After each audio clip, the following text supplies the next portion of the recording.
अगर आप इंडिया के ऑटोमोटिव सीन को थोड़ा भी फॉलो करते हो ना तो आपको पता होगा कि इंडिया की ऑटोमोटिव मार्केट बहुत ही ज्यादा तेजी से ग्रो कर रही है। कई सारी नई नई कंपनीज आ रही है अपनी नई नई गाड़ियों को लेकर, और जो यहाँ पर कंपनीज ऑलरेडी एग्जिस्ट करती है ना, वो भी अपने नए नए मॉडल्स और अपग्रेडेड मॉडल हर साल लॉन्च कर रहे हैं। इंडिया की ऑटोमोटिव मार्केट अच्छी खासे बूम पर है, लेकिन इस टाइम पर इंडिया के अंदर दो कार कंपनीज ऐसी हैं जो कि इंडिया के अंदर बिल्कुल ही शांत बैठी हुई है, यानी कि मेरा मतलब है रेनॉल्ट और निसान से। दोनों की दोनों कार कंपनीज इंडिया के अंदर बहुत ही ज्यादा खराब परफॉर्म कर रही है, और इन दोनों की गाड़ियों को अगर देखा जाए तो इंडिया में बहुत कम बिक रही हैं। और इन दोनों में से किसी एक ब्रांड की बात करूं जिसकी हालत बहुत ही ज्यादा खराब है तो वो है निसान। निसान के पास पिछले कुछ सालों में मात्र एक ही मास मॉडल अवेलेबल है जिसका नाम है निसान मैग्नाइट।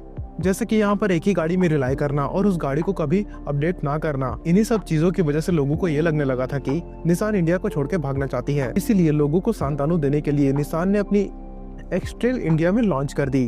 अब जो मॉडल इंडिया के अंदर लॉन्च किया गया है वो पिछले जनरेशन का मॉडल है, और ये गाड़ी इंडिया के अंदर 60 लाख रुपए की प्रीमियम प्राइस सेगमेंट पर लॉन्च की गई है। और ऐसा इसलिए क्योंकि ये पूरी की पूरी गाड़ी सीपीयू यूनिट है, यानी कि ये बाहर बनती है और इंडिया के अंदर सीधा इंपोर्ट की जाती है। लेकिन यहाँ पर इस गाड़ी की प्राइस जितनी ज्यादा है उतनी ही कम इसकी सेल्स है इंडिया के अंदर। अब ऐसा नहीं है कि निसान को ये बात पता नहीं थी कि इस प्राइस सेगमेंट में ये गाड़ी इंडिया में बिकनी नहीं वाली। बेशक उनको भी ये बात अच्छी तरीके से मालूम थी कि ये गाड़ी इस प्राइस सेगमेंट में नहीं बिकने वाली, लेकिन फिर भी निसान ने इस पर्टिकुलर गाड़ी को इंडिया में इसलिए लॉन्च किया ताकि लोगों को लगे कि निसान भारत छोड़ के नहीं जाने वाली है। लेकिन फर्स्ट प्लेस में इंडिया के लोगों को ऐसा लगता ही क्यों है? क्योंकि रेनॉल्ट भी तो है फर्स्ट प्लेस पे, जो कि निसान के साथ पार्टनरशिप में काम किया करती है। लोगों को ऐसा लगने लगा था कि निसान इंडिया को छोड़ के चले जाएगी, है ना। देखो दोस्तों, इंडिया के अंदर ऐसी मानसिकता के पीछे एक बहुत बड़ा रीजन है, और वो है निसान की बर्बादी। निसान जो दुनिया की सबसे बड़ी बिगेस्ट कार कंपनियों में से एक है, वो धीरे धीरे बैंकरप्सी की तरफ बढ़ते जा रही है। जी हाँ, निसान के पास मात्र 1 साल का रनवे बचा हुआ है, यानी कि निसान के पास बहुत ही लिमिटेड पैसे बचे हुए हैं सरवाइव करने के लिए। जहाँ की दुनिया की 9th सबसे बड़ी कार कंपनी होने के बावजूद निसान सिर्फ और सिर्फ एक गाड़ी लेकर बैठी हुई है इंडिया के अंदर, और कोई भी दूसरा मॉडल नया लॉन्च कर ही नहीं रही थी। निसान की हालत इतनी ज्यादा खराब है कि कंपनी के अंदर से 9000 से भी ज्यादा वर्कर्स को अभी तक निकाला जा चुका है, और पिछले कुछ महीनों से कंपनी के सीईओ मोकोटा उचिदा और बाकी सारे एग्जीक्यूटिव्स आधी सैलरी ले रहे हैं, क्योंकि पैसे देने के लिए कंपनी के पास पैसे ही नहीं है। अब ऐसा इसलिए हो रहा है कि उनकी कंपनी की गाड़ियां दुनिया भर में बहुत कम बिक्री हो रही है, तो डेफिनेटली निसान की हालत इस वक्त बहुत ही ज्यादा नाजुक हो चुकी है। तो अब क्या निसान का अंत नजदीक आ चुका है? क्या कंपनी अगले साल तक खत्म हो जाएगी या फिर नहीं? वेल, कुछ दिनों पहले तक तो ऐसे ही लग रहा था कि कंपनी बंद हो जाएगी, लेकिन एक न्यूज निकल के सामने आती है जिसमें ये बताया जाता है कि होंडा और निसान साथ में मर्जर करने वाले हैं। होंडा और निसान ने साथ में कोलैबोरेशन करने के लिए एमओयू साइन कर लिया है, मतलब बाकी सारे ग्रुप्स की तरह ये भी एक जॉइंट वेंचर बना लेंगे, जिसके बाद से ये दोनों कंपनी साथ मिलकर काम किया करेंगी और गाड़ियां बनाया करेंगी। साथ ही साथ इस जॉइंट वेंचर के साथ एक और कंपनी जुड़ने वाली है जिसका नाम है मित्सुबिशी, क्योंकि मित्सुबिशी की 24% स्टेक निसान के पास अवेलेबल है। अब इस जॉइंट वेंचर का आगे चलकर क्या होने वाला है उसके बारे में पर्टिकुलरली मैं अभी बता तो नहीं सकता, लेकिन फ्यूचर में अपडेट दे दूंगा। लेकिन इस जॉइंट वेंचर को लेकर बहुत सारे सवाल जरूर उठ रहे हैं, जैसे कि निसान का जो लॉन्ग टर्म पार्टनर है यानी कि रेनॉल्ट, उसका क्या होगा आखिर, और कहीं इस जॉइंट वेंचर की वजह से होंडा बर्बाद तो नहीं हो जाएगी। तो इन्हीं सारी तरीके के बहुत सारे सवाल उठ रहे हैं, और इन्हीं सारे सवालों का जवाब हम इस वीडियो में ढूंढने की कोशिश करने वाले हैं। लेकिन सबसे पहले हम ये जान लेते हैं कि जापान की 3rd लार्जेस्ट ऑटोमोटिव कंपनी यानी कि निसान की ये हालत आखिर कैसे हो गई। अब आपको यहाँ पर जानकारी के लिए बता देता हूँ कि ये कोई पहली बार नहीं हुआ है कि निसान जैसी कंपनी बर्बादी के कगार पर आके खड़ी हुई है। इनफैक्ट इससे भी पहले यानी कि 1999 में निसान बैंकरप्ट होने वाली थी, और उस वक्त इनको बचाया था फ्रेंच ऑटो जायंट रेनॉल्ट ने। 1999 में रेनॉल्ट ने $4.5 मिलियन खर्च करके निसान के 37% स्टेक्स को खरीद लिए थे, और आगे चलकर निसान के थोड़े और स्टेक रेनॉल्ट के पास आ चुके थे, जो कि होते हैं टोटल 43.4% स्टेक्स, जिसकी वजह से रेनॉल्ट के पास निसान की कंट्रोलिंग पावर पूरी तरीके से आ चुकी थी। रेनॉल्ट और निसान के जॉइंट वेंचर पूरा होने के 17 साल बाद यानी कि 2016 में मित्सुबिशी भी इसकी पार्ट बन चुकी थी। तो इस तरीके से ये जॉइंट वेंचर बनता है निसान, रेनॉल्ट और मित्सुबिशी का ट्रिपल थ्रेट। लेकिन इस पूरे के पूरे अलायंस के अंदर मात्र ये तीनों के तीनों ब्रांड नहीं थे, लेकिन इनके साथ वो बड़ी बड़ी ब्रांड्स भी थी जो इन बड़ी बड़ी ब्रांड्स के द्वारा कंट्रोल की जाती है। इस ब्रांड के सभी कंपनियों को संभालने की जिम्मेदारी मिली थी कार्लोस गोन्स को, और कार्लोस गोन्स की अगर बात की जाए तो निसान के अंदर इस बंदे ने बहुत सारा टाइम व्यतीत किया है, और वो भी एज अ सीईओ।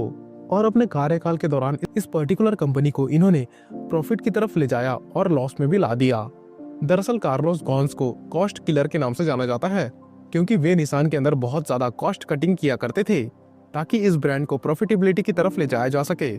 उनकी कॉस्ट कटिंग मात्र कार के अंदर नहीं होती थी, बल्कि प्लांट और वर्क फोर्सेस में भी उन्होंने बहुत कॉस्ट कटिंग की है, क्योंकि उनके अंडर निसान के 5 बड़े बड़े प्लांट्स को बंद कर दिया गया था और लगभग 14% वर्क फोर्सेस को नौकरी से निकाल दिया गया था।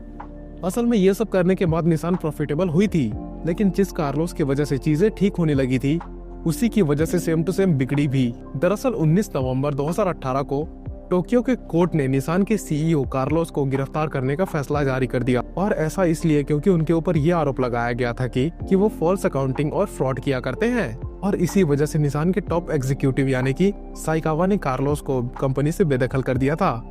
और ऐसे बहुत सारे मैटर्स थे जिनकी वजह से कार्लोस को अरेस्ट कर लिया गया था, लेकिन जापान के कोर्ट ने थोड़ी सी नरमी बरतते हुए इनको हाउस अरेस्ट में करने को बोल दिया गया। लेकिन कार्लोस ने इस चीज का आगे चलकर फायदा उठा दिया। उन्होंने अपने आप को एक डब्बे में बंद कर लिया और कार्गो एरिया में बैठकर, यानी कि फ्लाइट के कार्गो एरिया में बैठकर लेबनान पहुंच गए, यानी कि जापानीज लोगों को उन्होंने चकमा दे दिया। और ऐसा होने के तुरंत बाद निसान की हालत बहुत ज्यादा बिगड़ने लगी, क्योंकि निसान के पास उस वक्त कोई भी सॉलिड लीडरशिप नहीं थी, और कार्लोस के कारनामों की वजह से निसान का नाम बहुत ही ज्यादा खराब हो गया था, और इन्वेस्टर्स को निसान के ऊपर अब उतना ज्यादा भरोसा नहीं रह गया था। और इसलिए देखते ही देखते जिस निसान का मार्केट कैप 2018 के अंदर 40 बिलियन यूएस डॉलर्स का था, वो 2024 में श्रिंक होकर मात्र 8.71 बिलियन डॉलर का रह गया, जो कि एक कार कंपनी के लिए अगर देखा जाए तो बहुत ही छोटा नंबर है। इसकी वजह से भले ही निसान को बहुत ज्यादा नुकसान झेलना पड़ा, लेकिन इसके लिए मात्र कार्लोस जिम्मेदार नहीं है, बल्कि इनके पीछे का दूसरा सबसे बड़ा रीजन, जहां पर जिस मार्केट में वो अपनी 2 बड़ी गाड़ियां बेचा करते थे, वहीं पर लोगों ने उनकी गाड़ियों को लेना बंद कर दिया था, और वो जगह थी यूएस और चाइना। निसान की आधी से ज्यादा गाड़ियां सिर्फ 2 बड़े मार्केट में बिका करती है, यानी कि चाइना और यूएसए, और वहीं पर निसान को सबसे ज्यादा बड़ा नुकसान झेलने को मिल रहा है, क्योंकि यहीं पर उनकी सबसे ज्यादा गाड़ियां बिक नहीं रही है। जिसमें सबसे पहले अगर हम चाइना की बात करें, क्यों इनकी गाड़ियां वहां पर नहीं बिक रही है, तो उसके पीछे सबसे बड़ा रीजन है चाइना के अंदर हो रही ईवी रिवॉल्यूशन। निसान एक ऐसी कार कंपनी है जिसने कि अपने कार मॉडल जिसका नाम है लीफ, उसके साथ सबसे पहली बार ईवी मार्केट में कदम रखा था।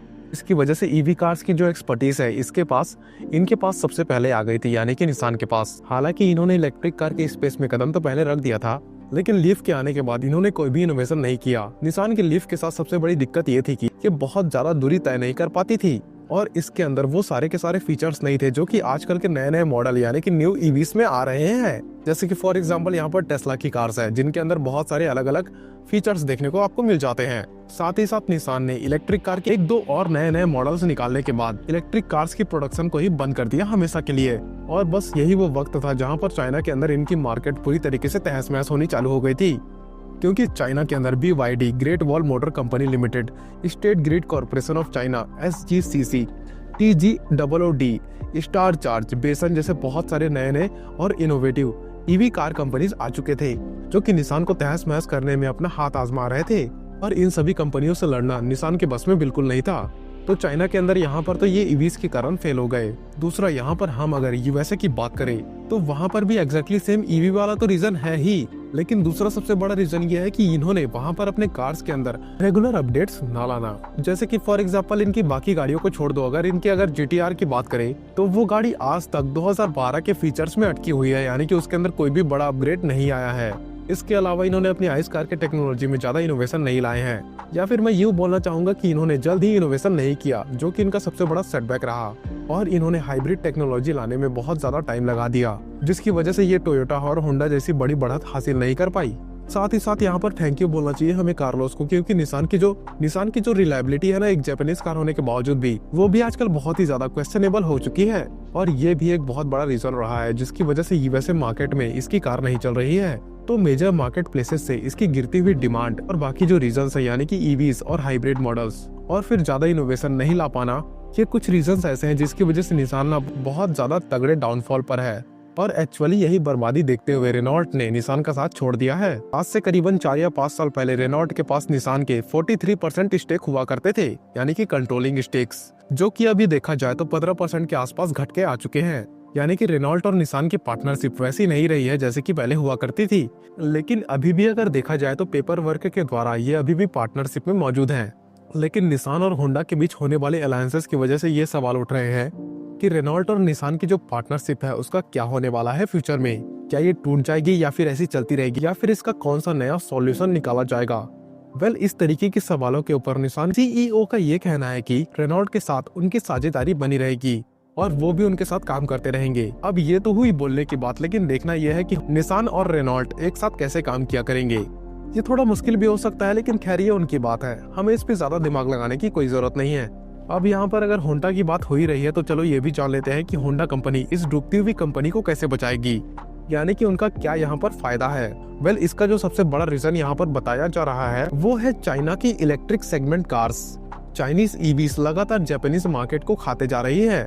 इसी की वजह से निसान, होंडा और मित्सुबिशी एक साथ कोलैबोरेशन कर रहे हैं ताकि वो इनसे लड़ सके। और यहाँ पर स्पेसिफिकली अगर हम होंडा की बात करें तो उनके पास अभी के टाइम पर कोई भी main stream electric car available नहीं है जिसकी सहायता से वो चाइनीज ईवी सेगमेंट से लड़ सके।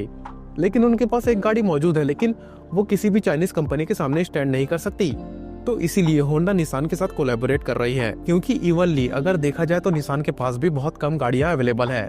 लेकिन फिर भी अगर देखा जाए तो निसान के पास एक बहुत लंबा एक्सपीरियंस है ईवी सेगमेंट्स में, तो यहाँ पर उनकी ये एक्सपर्टीज होंडा के काम आ सकती है। लेकिन एक और रीजन है होंडा का निसान के साथ कोलैबोरेशन करने का, और वो है बड़ी गाड़ियों का। निसान के पास बड़ी बड़ी साइज की एसयूवीज और बड़ी साइज की वैन्स अवेलेबल है, जो कि अगर देखा जाए तो होंडा के पास फिलहाल में अवेलेबल नहीं है।